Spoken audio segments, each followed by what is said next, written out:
Hi there, everybody. My name is Kate. Welcome to my channel, Trinergy Awakens Naturally. Well, it's a weekend and I'm not in the car, so I'm on my couch getting downloads, and I wanted to share with you.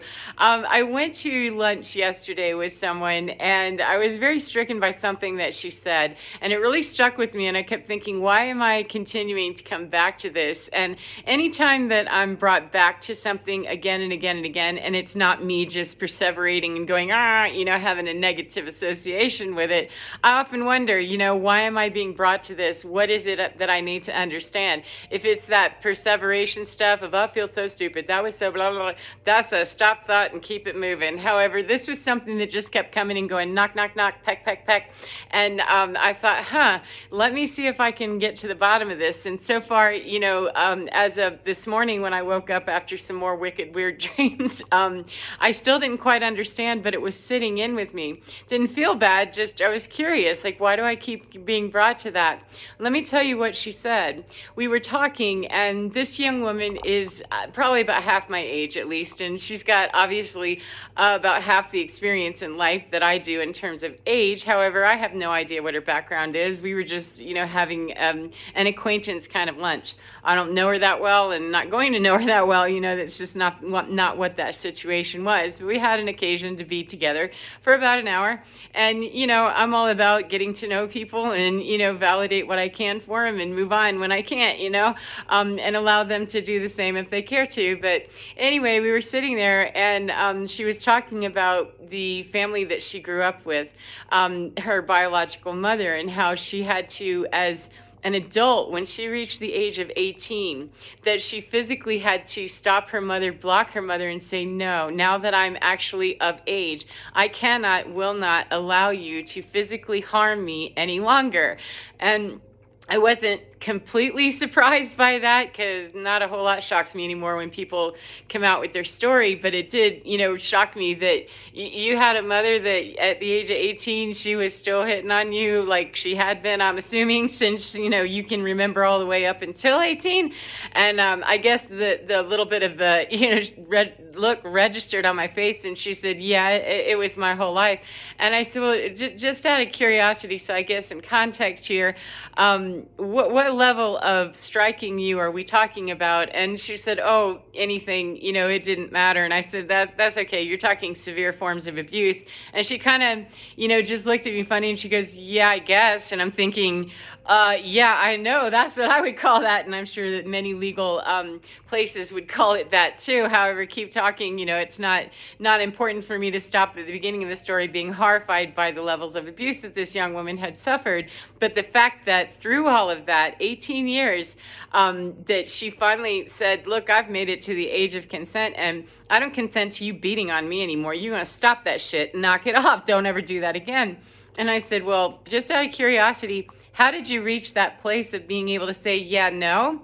And what was your mother's response? And she said, I don't know. I decided that I'm 18. I'm old enough to make my own decision. Then I'm not going to let you beat me up anymore. I'm not going to let you take your, weird anger and projection and all that other stuff out on me. She was using different words, of course, but that's essentially what she was saying, was that you're not going to be mad at your life and then come and smack me around because of it. And I said, wow, that's pretty amazing. And so what did your mom have to say about that? And she said, oh, she wasn't happy, because I said, you still are in communication with this woman, right? She doesn't live with her anymore, but she still, tries, as she said, to play family with her.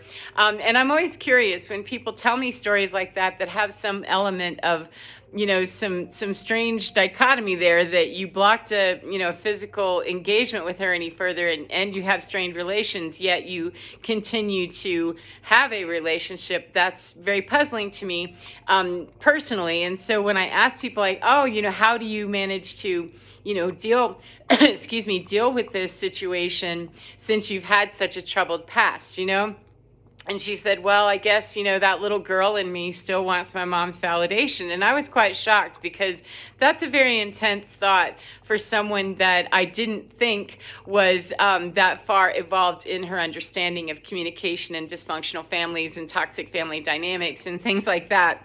based on the conversation we'd been having, I didn't get the feeling that she really understood, especially when she looked at me funny, like, yeah, physical abuse at that level, like any physical abuse is not cool. However, starting at however young, and she's physically disabled as well, and intense. That she seemed kind of surprised. So I was just puzzled by her response that, yeah, I guess the little girl in me still wants to be validated, wants to be accepted, wants to be told everything's okay, that I'm a good person, etc. And I said, well, how do you deal with this, with your situation now with her or any other family member that would be, giving you a hard time about anything? And she said, well, I just kind of take it. And I was curious. And before I could really even stop myself, I said, well, hold on a second. I said, you told me that at 18, you physically blocked this woman and said, hold on, no, I have agency. I have legality on my side now, and I have my own sovereignty, that I'm not going to allow you to physically abuse me anymore. You will not hit me anymore. I said, how did you arrive at being able to say that, and yet you can still have a relationship where she's verbally abusing you instead? She traded that, is what she said to me. That was how she articulated it, is that she just kind of amped up her verbal game. Since she can't smack on me anymore, she just kind of gets, pretty ugly with her mouth, uglier than she had been.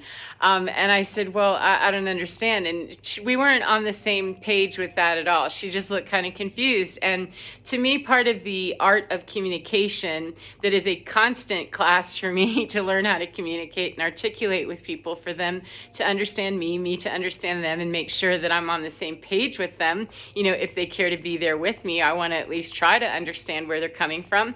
And so I wanted to find a way that I could reach common platform of how is it that she doesn't see this, that smacking on someone is definitely not okay. However, verbally abusing them, emotionally abusing them, financially, spiritually, anything, any kind of an abuse is abuse, and one is not worse than the other. They're all horrible. They definitely have different effects on people, and even that can be quite subjective. So, I was wondering, how can I find that common platform of understanding that I feel very called to be here talking to this young woman who I do not know, and I probably will never see again, but maybe I can offer her something that might be valuable to take away, because this is a valuable conversation for me as a older woman who can possibly mentor for a few minutes in this position.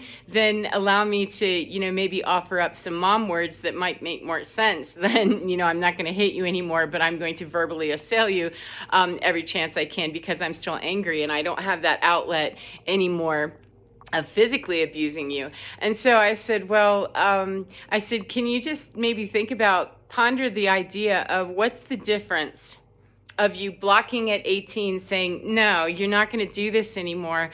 What's the difference between doing that and putting up your emotional arm and saying, no, I'm not going to allow you to say that to me. I'm not going to allow you to speak to me like that. I said, what would be the difference of you blocking that kind of interaction any less or any more than you would a physical interaction that was harmful or abusive? And I was shocked that she looked at me and she said, what?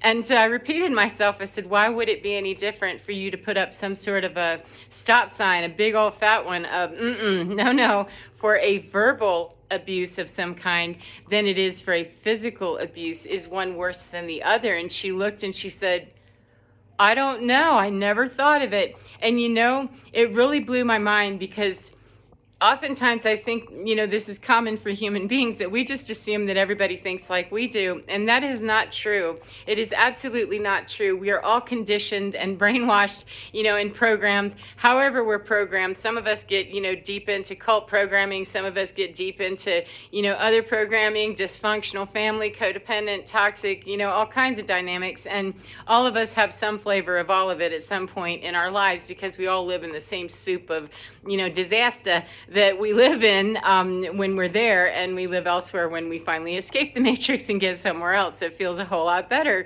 So what I was trying to understand and what I was trying to convey to her is that I think we don't think in the same way. However, is there some way that, maybe this can just be presented so that you're getting the information to at least chew on the idea, chew on the notion, consider it, because I'm not here to save anybody. I'm not here to, push someone and say, well, that's stupid. Why would you do that and not this? That doesn't help anyone at all, and it's not my job. I'm not here to keep her from being verbally abused by her abusive mother if she's not going to hear the information, doesn't want to hear the information, can't hear it, whatever it is. That's not mine. However, I felt very strongly guided to find a way to maybe just introduce this information, because she's not thinking the same way you are and assuming that somebody else does just because they come from a background that involves abuse. So did I. However, we didn't grow up in the same time. We didn't grow up in the same family. We didn't grow up in the same dynamic at all. I mean, you have people who grow up in the same family even that don't think like one another. So that was something that really struck me, was that finding that common platform of understanding helped considerably. And what I went on to say to her before we broke and went our separate ways was that, consider this if you would, if you're interested. And she said, yeah, I'd like to hear this. I said, consider that you are your own sovereign being. You stated as such by saying, yeah, no, 1111, you're not going to do that anymore. Not so much. You're not going to do that at all. I don't want you hitting me any longer. I said, obviously, you are not so far gone, as she would tell me that she was. She mentioned that, well, I'm just so, you might not be as broken or as stupid or as bad or as, all these terrible things that the messages and the dysfunctional and toxic programming would tell you. Maybe you're not. I'm going to, say definitely not. If you were able to stand up 1144 on your own and say, no, I'm not doing this anymore. I'm blocking you doing this to me ever again. You're going to stop that stuff. I said, that means somewhere in the midst of all that programming that tells you how stupid and wrong and dirty and shame on you, bad doggy, all of that, despite all of that programming, despite all of that loop thinking, that perseverating on, I must be so dumb, blah, blah, but aside from all of that, somewhere in the midst of all of that, there was a nugget, maybe even just this big, but is that big, that nugget is in there that knew, no, I don't deserve to have you do this to me anymore. I said, think about that's one spot that if you continue to grow that, that means there's no one that can bother you. If you can say that to one of your biggest oppressors in your life, to say, no, I have agency over myself, and yeah, you don't have that anymore.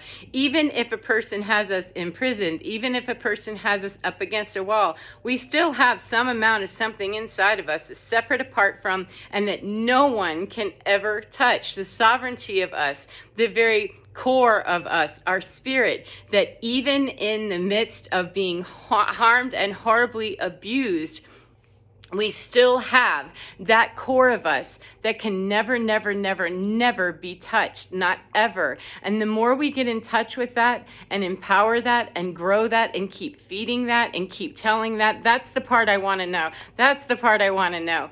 That was that platform of common understanding that I was trying to reach with her, is that part of you that said, no, we're not doing it that way anymore. I said, connect that to the emotional being over there, that little dot over there, that emotional part. Wake that up and say, hey, that part of me too. Hell no, that's not what you're going to do. She looked absolutely shocked for a second, and I said, that's really, one of the most powerful things that you can remember about yourself going forward, is that even in the midst of somebody giving you a barrage of all the reasons that you're a dirty dog and that you don't deserve and blah, blah, blah, all that other crap, I said, even in the midst of all of that, you have been able to stand up for yourself. And when you grow that and you know that and you really empower that, I said, it will come out in every single area of your life so that you can establish those boundaries. It's very hard to establish boundaries and believe a whole lot when our nugget is just this big. However, we all have that. And the more we reach inside and really empower that and say, that part of me that understands my sovereignty, that knows there's nobody that can crawl into bed with me and get that close. You could smother me and never get to that part of me, because I'm always going to have my sovereignty. And the more I grow my sovereignty, the less I care what anybody's opinion is of me, the less I care what my opinion is of other people, because it becomes something more than just the 3D matrix stuff and the 3D limited thinking of this is how it looks out here, this is all I see, we begin to really bring those dots of awareness and those platforms of understanding more common across the board to lots of different points of contact in our own selves, our past lives, if we believe in that, or our past here on earth, or our lineage and any of the different themes that have been in our lineage. We can go back to those points of contact throughout history, throughout our own life, throughout our own personality, throughout themes of things that we've done, jobs that we've had, titles that we've held, all kinds of things, and bridge that create that common bridge of understanding, that platform of common understanding, bridge all of that together and really begin to nourish and feed and expand that light from within, that little tiny nugget that's so, so small. We all have it, and some of us, it's just teeny, teeny, teeny, teeny, tiny, and others are just bright as they can be. The difference is, which one are you feeding? Are you feeding the wolf or are you feeding the dog or whatever that little thing is? I think that's what it is. It's what are we feeding? Are we feeding something that's really, really going to help us to continue to gain our sovereignty and our ground? And I didn't say as a bully or as a, dictator or something like that. That's not how that's gained. That's simply from knowing inside here that no matter what you do, no matter what you say, no matter how you play, even if it's dirty, even if it's wrong, even if I lose, and even if I lose my technical life, my 3D body, you still will not kill the effervescence of me. You will not kill my spirit. You cannot possibly kill my spirit. When people are disconnected from that, they turn into the monsters who really want to control and want to beat other people up because they are that frightened. They are that disconnected from their own source that they think they gain the source of that false sense of power and authority and agency and sovereignty by dominating someone else. The problem with that flawed thinking is that we're always going to be bigger than somebody, and we're also going to always be smaller than someone. So we're living in a constant state of fear, really, that as long as we can stay on our level playing ground of I can always beat up, the people around me and I'm cool. However, eventually, the way that karma, balancing, life in general, whatever you believe, the way that works is that eventually the bigger bully comes and finds us because that's the field in which we're playing. Now, New Earth does not say that we're supporting that idea anymore. That's why you see it being brought down and why you see people who seem like they wouldn't be able to understand something, they wouldn't be able to track with something. This woman has no idea what kind of spiritual practice I'm into, and I have no idea what she's into other than what she told me about, which didn't seem terribly spiritual. However, she knew her own spirit and her own sovereignty enough to say, yeah, I've had enough of that, and you're not going to do that anymore. Well, then let's find a way that we can hook that up with some other part of you so that you can engage, because if you're there not being physically abused, however, your character is being assassinated every time you're in this woman's presence, and it's destroying your own parts of you, then that's not really helping you as much as it could be. To be able to say, yeah, I'm going to put my foot of authority right down here and say, this is my sovereignty, this is where 1818, this is where I stand, and no matter whether you try to dissect me into a million pieces, or you try to infuse yourself into me, you try to enmesh with me physically, or emotionally, or even energetically, you cannot do it. You cannot occupy the same exact space. We can, in music, we can have an A and a B and a C. We can have all these notes all playing together at the same time. However, you cannot occupy the same line at the same time as more than one instrument. You can all be playing on the same note at the same time. However, you're still one instrument that's emitting a group sound. So no matter how we look at it, no matter how we perceive it, we can try to meddle in the affairs of dragons all we want to, and we are super crunchy and taste good with ketchup, because that's what we're doing when we're trying to meddle with people's own sovereignty and their own agency and their own authority. And it's coming into with the age of Aquarius, and this year of 2024 is a lot of, justice being brought in and balance, that those people that have been deeply enmeshed in bullying and pushing around and dominating and dictators and all kinds of stuff in every level of society, not just governmental or people who are in charge. I'm talking every level of society, top to bottom and bottom to top, that as we're coming into that disassembling of that. It's time that people are waking up. This young woman got it. It just took her a minute that, please, I wonder, can you say that again? That if she'd have just said, yeah, okay, whatever, and seemed disinterested, I'd have kept it moving. And like, never mind, because I'm not here to smack people into some awareness. You either get it or you don't, but I'm not here to push someone, because that's the last thing that people will respond to easily. I don't want to be pushed. Somebody who's trying to push me into an idea or a thought. My first response to that is, why are you trying to control me? What is it you get out of this? And so by looking at it very honestly and cleanly and saying, what do I get out of her hearing me, getting me, and agreeing with me?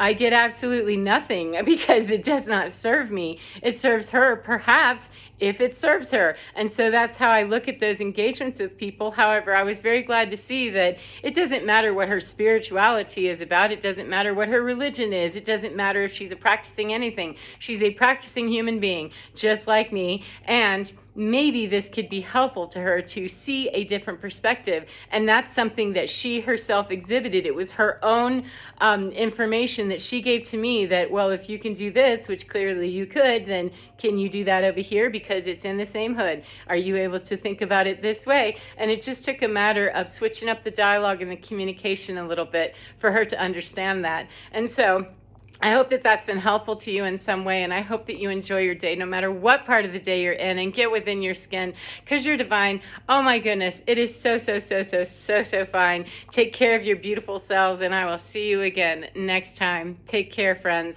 Goodbye.